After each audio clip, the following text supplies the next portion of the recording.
Euh, j'ai très mal dormi cette nuit. Parce que ce message que je vais vous apporter, je le vis, je le rumine, je le médite depuis tout l'été. Mais le Seigneur m'a fortement encouragée par l'introduction de Jean-Marc. Voilà, je sais que je suis calée dans ce que le Seigneur veut nous dire, parce que je suis dedans. Alors, l'actualité mondiale s'emballe en ce moment. C'est pas nouveau. Mais cette semaine, 2 événements majeurs ont secoué les réseaux sociaux. Des événements dont la portée est différente, mais dont le fond est identique et touche à mon sujet. Le premier événement, c'est cette possibilité de rencontre entre les 2 présidents russes et ukrainiens, Poutine et Zelensky. Et j'ai entendu de nombreuses voix qui se sont élevées en Europe notamment, mais ailleurs également, autour de cet événement, pour parler de la lâcheté de l'Europe, de cette absence de l'Europe dans les pourparlers, Europe qui ne jouerait pas son rôle, qui ne jouerait pas à armes égales avec les grands de ce monde. Et puis le deuxième événement, comme je l'ai dit, totalement différent, mais avec un fond identique, c'est la mort du streamer français, Jean Pormanov. Je ne sais pas si vous en avez entendu parler. Il est décédé en direct sur les réseaux sociaux, après des jours de torture physique. Je dis bien, des jours de torture physique auxquels il avait librement consenti,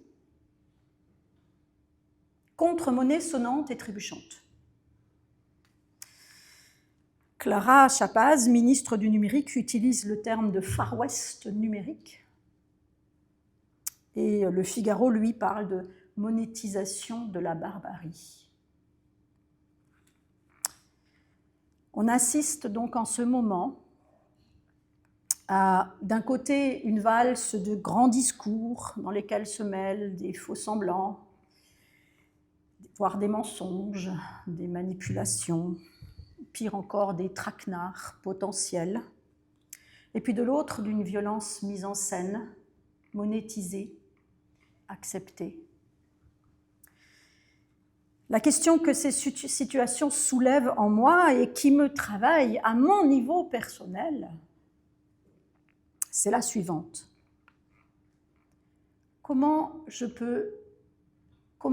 dois réagir, moi, en tant que chrétien, face au mal, face à la violence. Alors certes, je ne peux pas réagir par rapport à la guerre en Ukraine, sauf par la prière, on le verra tout à l'heure. Je n'ai rien à faire je ne peux pas agir par rapport à ces réseaux sociaux qui diffusent de la haine et de la violence à un niveau absolument démentiel, on va dire aujourd'hui. C'est dément ce qui se passe.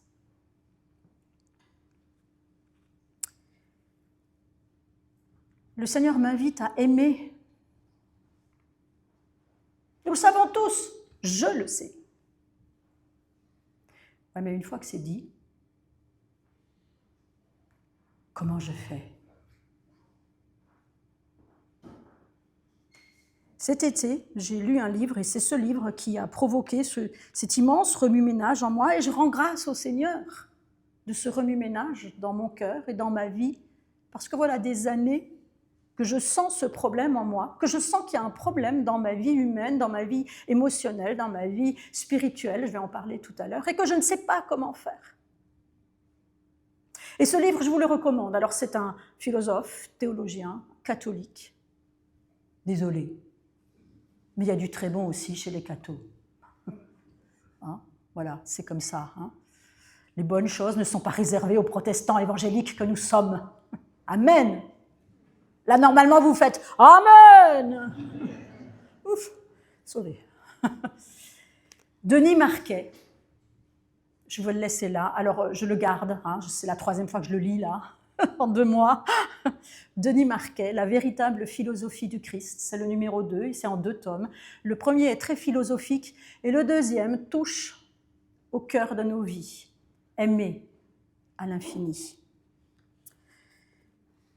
Ce livre parle de principes bien connus de tous les chrétiens. Il parle de la chair, du péché, du combat entre la chair et l'esprit, de faire mourir les œuvres de la chair, etc. Mais il parle de ces choses-là à travers un autre langage que celui de la Bible. Et tout à coup, un certain nombre de réalités m'ont percuté d'une façon tout à fait nouvelle. Alors, pour parler de ce sujet, en commençant par la Bible, j'ai choisi le fameux passage de l'Évangile que nous avons traversé cette année lorsque nous avons parlé de ce sermon sur la montagne, le fameux passage de l'Évangile qui parle de tendre l'autre joue. Et je reviendrai à Denis Marquet dans la foulée. Alors on va lire l'Évangile de Matthieu, chapitre 5, les versets 38 à 45. Vous avez entendu qu'il a été dit œil pour œil et dent pour dent. Eh bien moi, je vous dis de ne pas résister aux méchants. Si quelqu'un te gifle sur la joue droite, tends-lui aussi l'autre joue. Si quelqu'un veut te faire un procès pour te prendre ta chemise, laisse-lui aussi ton manteau. Si quelqu'un t'oblige à faire 1000 pas, fais-en 2000 avec lui. Donne à celui qui te demande, et ne te détourne pas de celui qui veut emprunter de toi. Vous avez entendu qu'il a été dit, tu aimeras ton prochain et tu haïras ton ennemi, mais moi je vous dis, aimez vos ennemis et priez pour ceux qui vous persécutent, afin que vous soyez fils de votre Père qui est dans les cieux, car il fait lever son soleil sur les méchants et sur les bons, et il fait pleuvoir sur les justes et sur les injustes. Amen. Compliqué de dire amen après un texte comme ça. Hein? Soyons vrais, mes frères et sœurs. Moi, si quelqu'un me gifle, je ne lui tends pas l'autre joue. Je lui mets mon poing dans la figure. Et même le pape l'a dit un jour. Vous vous souvenez? Le pape a dit, si quelqu'un insulte ma mère, je lui mets mon poing dans la figure. Pas le pape actuel, mais l'ancien. C'est compliqué de vivre cette réalité-là. Et pourtant, c'est le cœur. Je dis bien, c'est le cœur du message de l'Évangile. Alors, dans ce texte, ont été abordés un certain nombre de domaines de la vie humaine de l'époque. Ouch. C'est moi? C'est le micro. On y trouve un cas d'injustice flagrante. On y trouve une injustice éventuelle si quelqu'un te fait un procès. On y trouve une requête officielle, gouvernementale, l'histoire de la réquisition pour porter le fardeau. C'est le gouvernement, ça fonctionnait comme ça, c'était un système de corvée non payée que des personnes qui occupaient une fonction officielle étaient en droit de demander. Et puis une exigence qui nous semble, à vue humaine, pas toujours très raisonnable. Donne à celui qui te demande. Si quelqu'un veut en prêter, ne te détourne pas. Non mais franchement, Jésus, si je fonctionne comme ça, c'est toutes les sangsues de la terre qui vont se précipiter sur moi.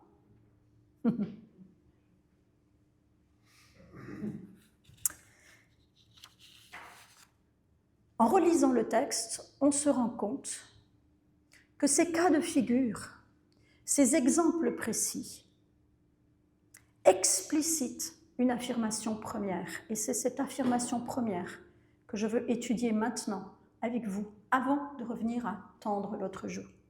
Parce que l'affirmation première, c'est « ne résiste pas aux méchants ». Alors bien sûr, je ne parle pas de la guerre. On est dans un autre univers. Ce dont le Christ est en train de parler ici, c'est du règne de Dieu dans nos vies. Pas du fonctionnement entre pays. Il ne parle pas non plus des situations où il y a abus, crime, délit, et où même un chrétien a toute légitimité pour porter plainte. On va le voir tout à l'heure.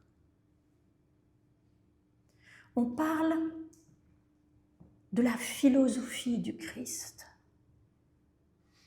de la façon dont il est venu vivre et qu'il veut nous enseigner. Si je me focalise sur « je dois tendre l'autre joue », eh bien, je deviens ce que le monde appelle une serpillière. Et pendant des siècles, les chrétiens ont été considérés comme ça. Ah, c'est des faibles, n'est-ce pas?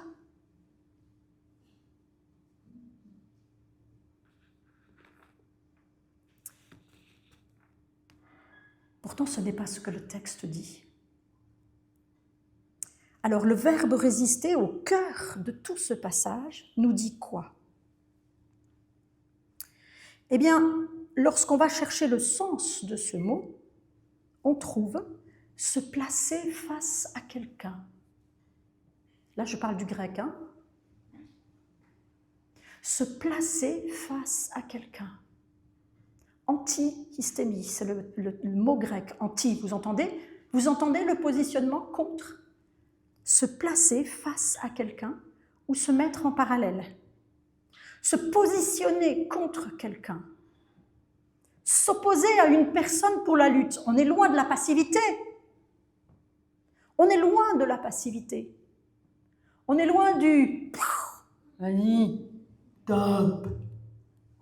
C'est pas ça. Ce que ce passage signifie, ne pas résister aux méchants, c'est lorsque le mal, ou lorsque quelqu'un de méchant, les deux traductions sont possibles, hein, se positionne face à toi pour déclencher une guerre, ne te contrepose pas face à lui. C'est ce dont Jean-Marc a parlé en introduction.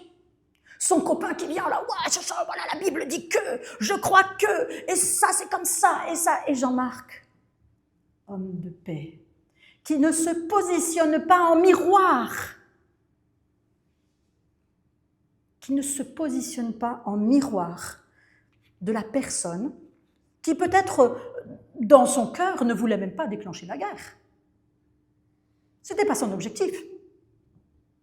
Mais son caractère, son tempérament a fait que s'il avait eu en face quelqu'un comme lui, et parfois ça dégénère même entre les chrétiens. Dans les églises. C'est vrai ou c'est pas vrai? Et pas toujours pour des abus. Parfois juste pour des compréhensions théologiques. Ça dégénère. Parce qu'on se positionne en miroir, en correspondance avec ce que le texte biblique nous propose ici lorsque Jésus dit « Ne te contrepose pas face aux méchants, ne résiste pas », c'est « déplace le conflit ». Réponds au mal par d'autres lois que celles du mal.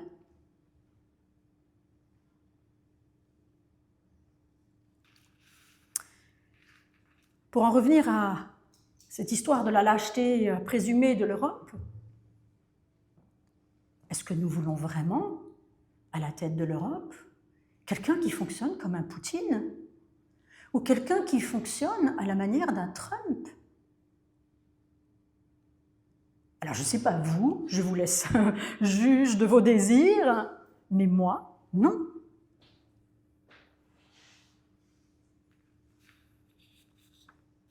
Jésus nous dit donc d'apprendre à réagir face à la violence, face au mal, avec une autre attitude que celle prônée par la violence et par le mal. Lorsqu'il parle de gifle sur la mâchoire droite, le terme grec c'est mâchoire, c'est pas joue. Moi je ne sais pas vous, mais moi j'ai qu'une mâchoire, j'en ai pas deux.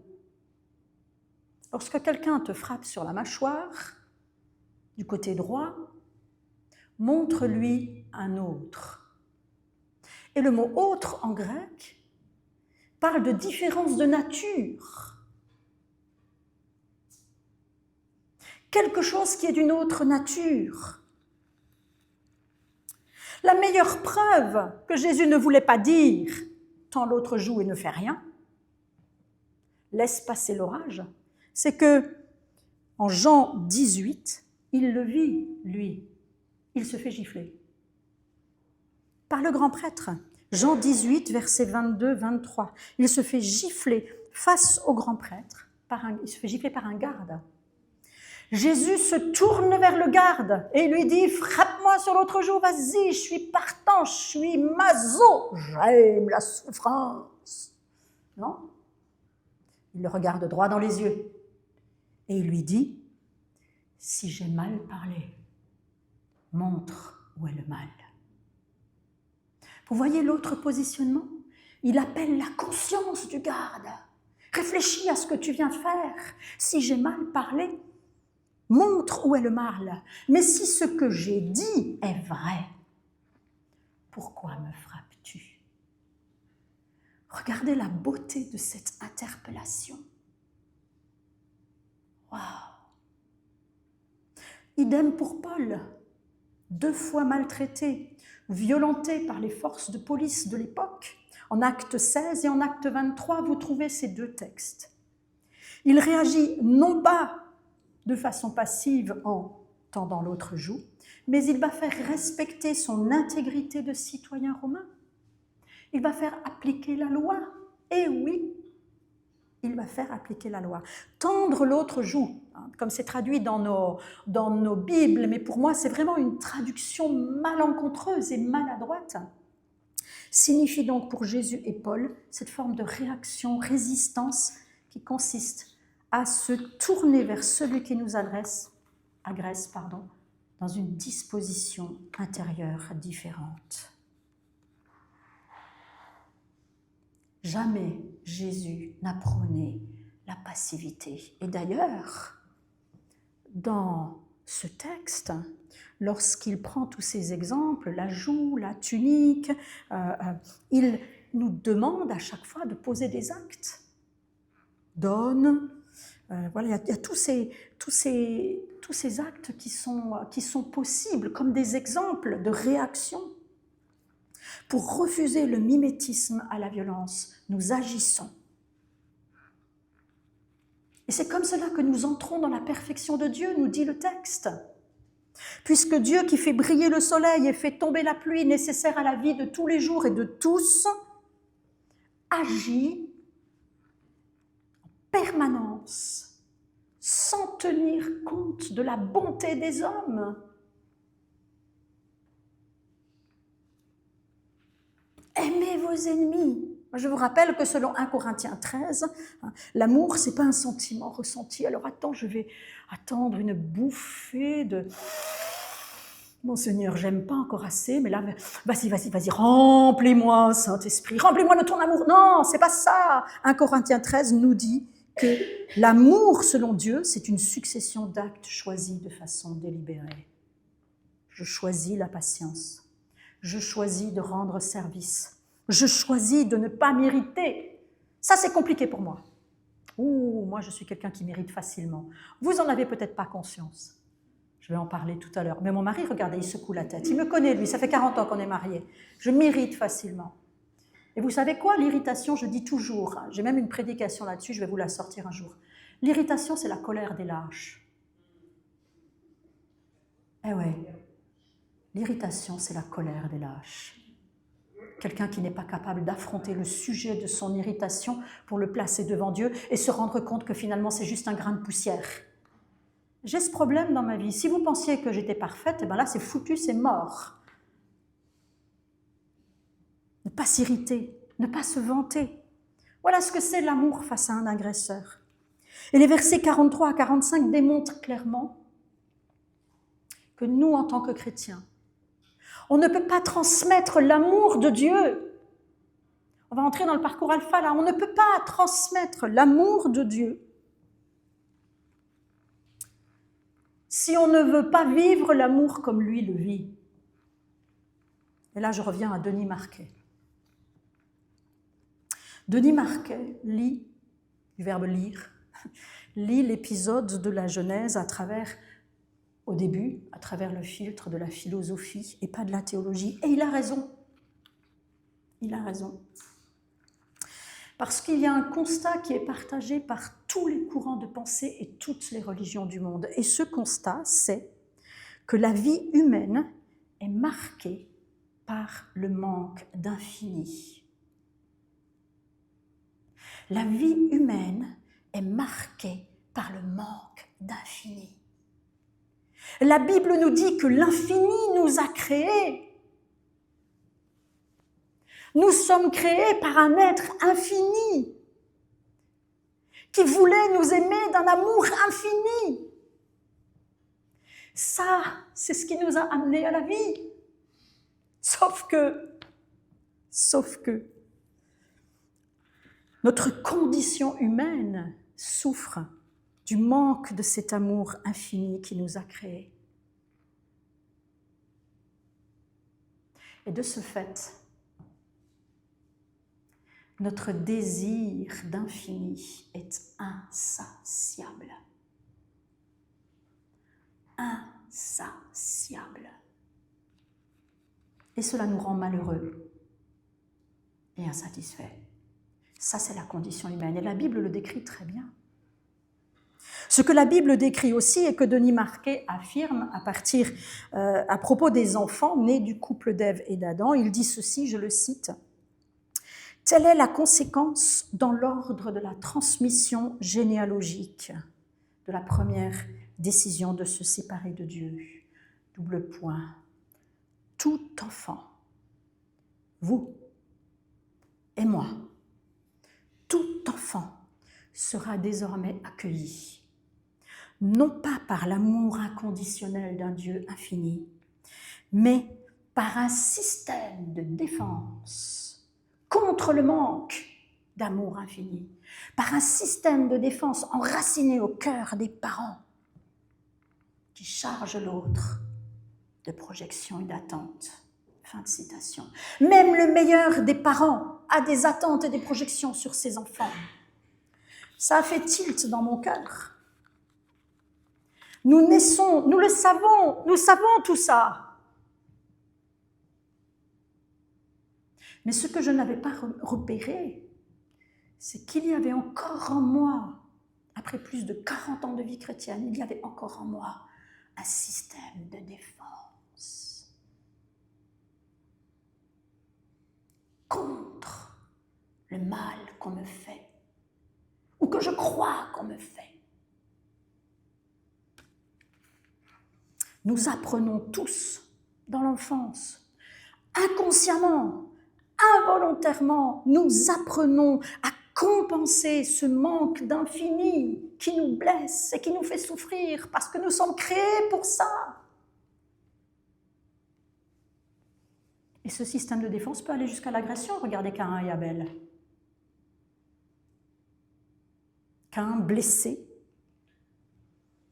parce qu'il ne sait pas comment traverser la souffrance qu'il vit, en constatant le choix de Dieu qui se porte sur son frère plutôt que sur lui. Et Denis Marquet dit ceci que je trouve époustouflant, c'est « Tout le monde souffre.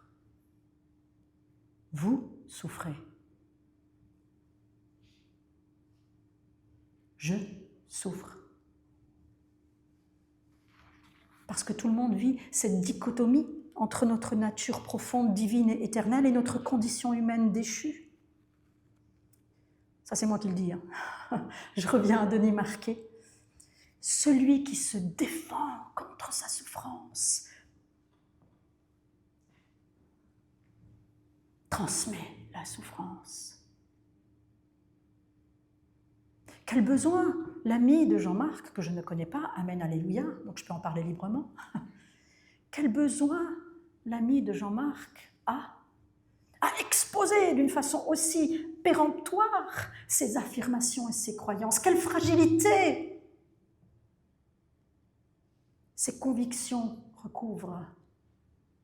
Mes frères et sœurs, j'ai pris conscience cet été que je déguisais Je camouflais certaines de mes souffrances qui sont là depuis la petite enfance. Je les camouflais en les habillant avec des mots bien chrétiens, avec des valeurs chrétiennes, belles, bonnes, sauf que c'était des choses qui souffraient dans mon cœur et que je refusais de voir comme des souffrances. Alors je les justifiais avec des bonnes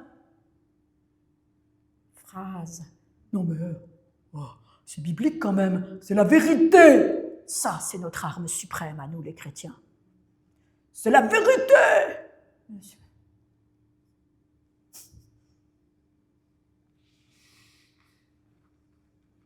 C'est à partir de cette réaction première, enfantine, que nous réagissons ensuite face à tout ce qui est mal, face à tout ce qui fait mal. Pour en arriver plus précisément à moi, ça faisait un petit moment que je savais, parce que ma grande sœur un jour a mis le doigt dessus, je savais que je ne supportais pas dans ma relation à mon père, vous savez tous que j'ai été assez longtemps battue par mon papa, je ne savais pas que pour tous mes frères et sœurs, c'était moi qui provoquais papa. Le jour où ma grande sœur m'a dit ça, je suis restée comme un rond de flanc. Disant, attends, répète-moi ça s'il te plaît. Bah oui, tu étais toujours en train, il te disait non, tu voulais pas l'entendre, le non, tu allais retourner. Pourquoi ? C'est grâce à Denis Marquet que je suis arrivée à relire mon histoire. Quelle souffrance était là, dans cette attitude que j'avais enfant, puis adolescente. À toujours aller voir mon père et à lui dire « mais parle-moi, mais dis-moi, mais pourquoi Mitterrand, pourquoi t'aimes pas Mitterrand ?» Alors moi j'étais fan de politique à cette époque-là, c'était les grandes années où il y avait, j'allais bientôt voter, je voulais savoir, je voulais discuter politique avec mon père n'en avait rien à cirer de ça, et il ne voulait pas rentrer dans ses discours avec moi, et moi j'y allais. Je persistais, mais papa, mais papa,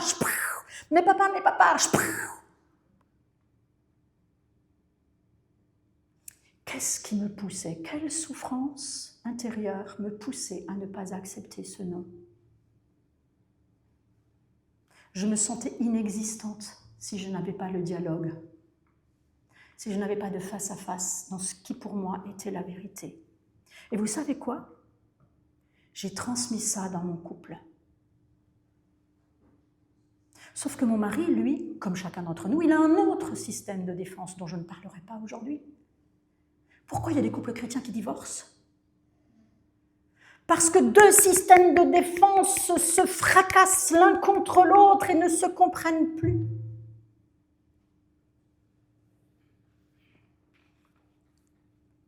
Les spécialistes du conflit nous disent que face à la souffrance, au mal ou à la violence, nous réagissons tous de 4 façons différentes.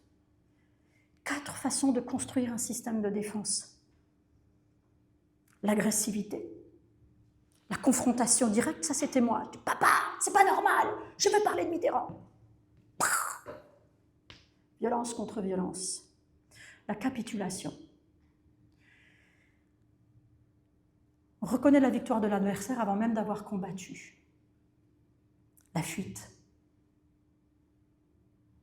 Beaucoup d'hommes chrétiens sont dans la fuite, mes frères et sœurs.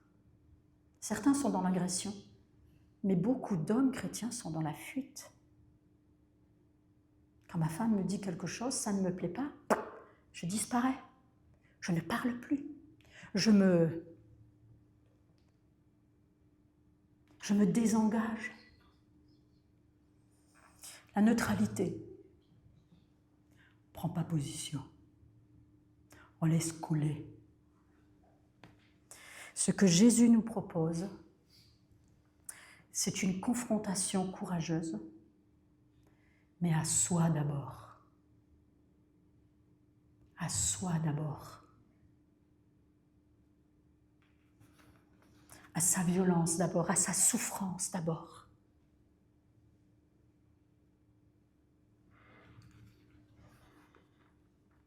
Si je ne confronte pas ma souffrance et la façon dont je gère ma souffrance, alors je ne peux pas répondre à quelqu'un qui m'agresse, selon le cœur de Jésus. Jésus a choisi de donner sa vie.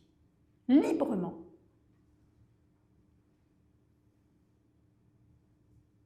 Il a vécu plusieurs moments où on a voulu mettre la main sur lui, où on a voulu le tuer. Qu'est-ce que la Bible dit? Il est passé au milieu d'eux. On ne sait pas comment. On ne sait pas qu'est-ce qui s'est passé. La Bible ne l'explicite pas. Ce qu'on sait, c'est que cette volonté de prendre Jésus et de le mettre au pilori parce qu'il disait des choses qui n'étaient pas correctes, qui ne convenaient pas, ça a avorté. Jésus connaissait sa force. Il ne l'a jamais utilisée. Jusqu'au moment où il a décidé, maintenant, je donne ma vie. Confrontation courageuse à soi,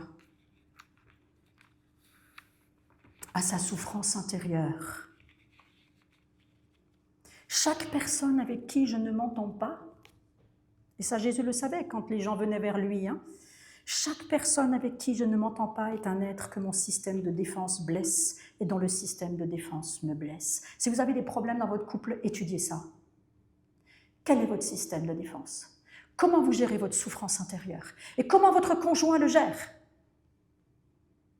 Si vous avez vécu des histoires terribles dans l'enfance avec des parents qui se tapaient dessus, comme c'était le cas pour moi, étudiez ça.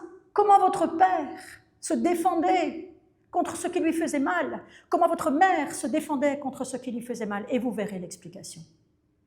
2 systèmes de défense, 2 êtres qui souffrent, qui ne savent pas traverser la souffrance, mais qui la rejettent.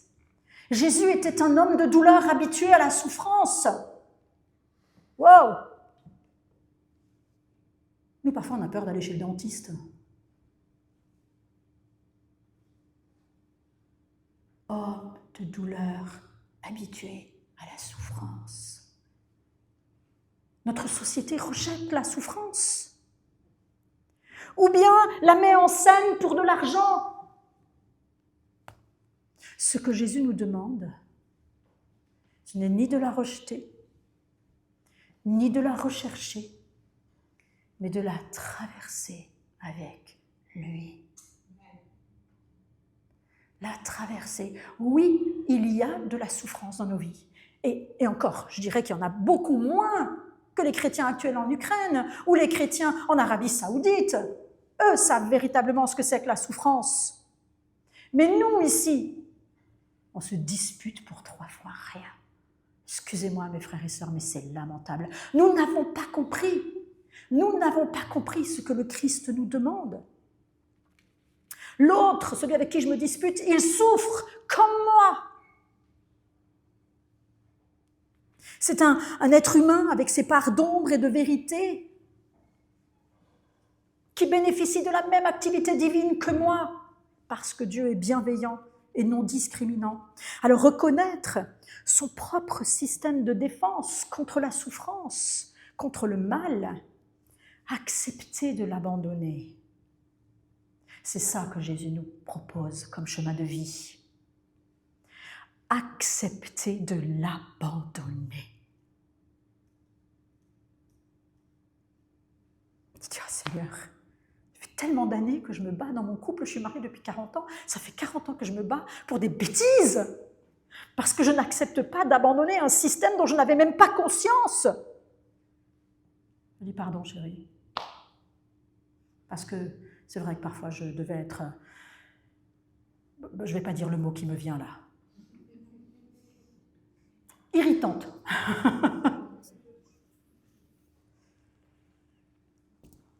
L'abandonner, 2 Corinthiens 12, 10, c'est lorsque je suis faible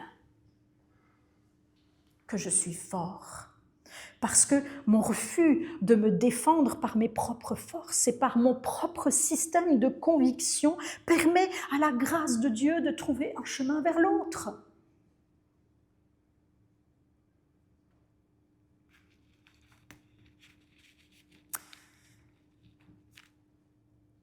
Dans son discours à Paris, à la Maison de la Mutualité, le dimanche 24 octobre 1965, le pasteur baptiste Martin Luther King affirmait ceci. C'est un discours exceptionnel. Mon peuple, dans le combat douloureux de ces dernières années, a pris sur lui la souffrance, plutôt que de l'infliger à d'autres. Cela veut dire que nous n'avons plus peur, que nous ne sommes plus intimidés, mais cela veut dire aussi que nous ne voulons pas faire naître la peur chez les autres. C'est une puissance d'amour et de force. Ces hommes et ces femmes qui ont décidé de se battre pour leur dignité, tout en respectant la dignité des autres. Ça a donné lieu, vous le savez, à des scènes incroyables. Notre mouvement, dit Martin Luther King, ne cherche pas à libérer les Noirs au prix de l'humiliation et de l'asservissement des Blancs. Combien de fois dans nos besoins d'exister, de voir ce système de défense accueilli, reconnu, validé, combien de fois au fond de nous, il y a une envie de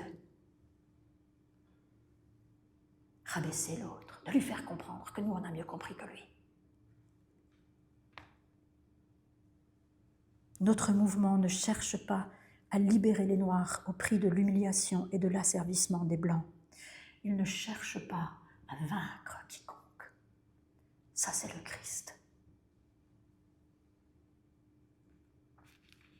Il cherche à libérer la société américaine et à aider chaque homme à se libérer lui-même. Tout à l'heure, nous allons prier pour l'Ukraine parce que c'est un appel que l'Alliance évangélique européenne a lancé, un appel à toutes les églises chrétiennes à prier pour ce qui se passe. Et l'appel, c'est cela. Pas à vaincre par les armes, même si que l'Ukraine se défende par les armes, que la Russie utilise les armes, c'est leur problème, c'est le choix des nations. Mais nous, en tant que chrétiens, qu'est-ce que nous souhaitons? L'humiliation de la Russie? Il y a autant de chrétiens en Russie qu'en Ukraine. Et Martin Luther King termine en disant « À votre force physique, nous opposerons notre force morale. Faites-nous ce que vous voudrez. » Non mais à vue humaine, c'est de la folie. Hein? Faites-nous ce que vous voudrez. Nous continuerons à vous aimer. Fin de citation. Et je veux terminer avec une phrase qui m'a vraiment impactée parce que après toutes ces années de violence subie par mon papa, j'ai découvert dans la prière qu'il y avait un petit moment de conscience que je pouvais avoir avant de tomber dans la colère, parce que je faisais des colères inimaginables. Voilà, vraiment, ça hurlait en moi, la souffrance criait très très fort en moi, et je faisais beaucoup de colère. Et pendant 10 ans, j'ai combattu contre cette colère, et à un moment donné, l'Esprit de Dieu m'a fait prendre conscience que avant d'entrer dans cette colère, il y avait un petit moment où j'avais la conscience que j'allais y aller. Et alors j'ai supplié le Seigneur, j'ai prié le Seigneur, j'ai dit « Donne-moi la force que dans ce petit moment de conscience, eh bien, je saisisse ta main et je crie au secours pour que je n'entre pas dans cette colère dévastatrice, mais que je puisse vivre sainement et saintement cette colère qui était légitime. » Et ça a touché mon cœur fortement parce que il y a la même réalité dans cette dernière citation que je vous laisse. Et vraiment, j'ai pas de profit à vous le recommander, mais je vous le recommande, ce livre. Le chemin vers l'amour, dit Denis Marquet, est le courage de ressentir entre mon ressenti de la souffrance et mon réflexe de me fermer et de me défendre. Il existe un espace qui est celui de ma liberté. J'ajoute, et ça sera le mot de la fin, Cet espace est aussi celui de la grâce, celui où l'amour de Dieu, la puissance de l'amour de Dieu peut agir en moi pour soit me guérir, soit m'aider à porter cette souffrance, mais peut aussi agir dans l'autre. Seigneur, prions.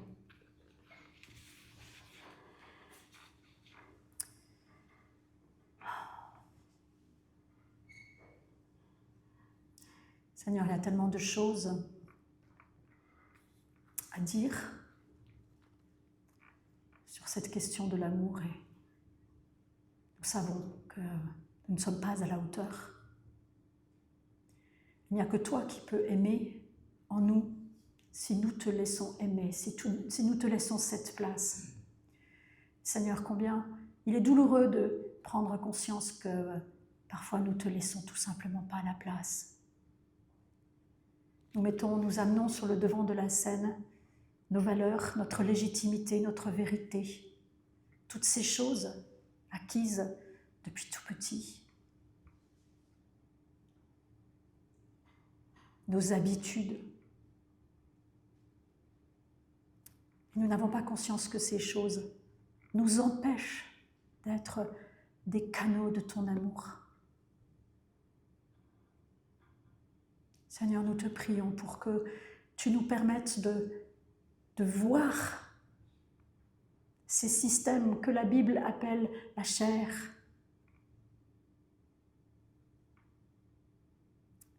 de les voir là où nous les avons mis en place dans nos vies. Aide-nous, Seigneur, à ouvrir ces fonctionnements à ta présence. Aide-nous à traverser la souffrance, à la vivre avec toi, afin que nous ne soyons pas des obstacles à la transmission de ton amour. Seigneur, façonne nos regards sur nos propres vies. Je te prie pour mes frères et sœurs, je te prie pour moi. Seigneur, viens guérir nos cœurs blessés, nos intelligences faussées, nos émotions tellement envahissantes parfois. Viens guérir nos vies.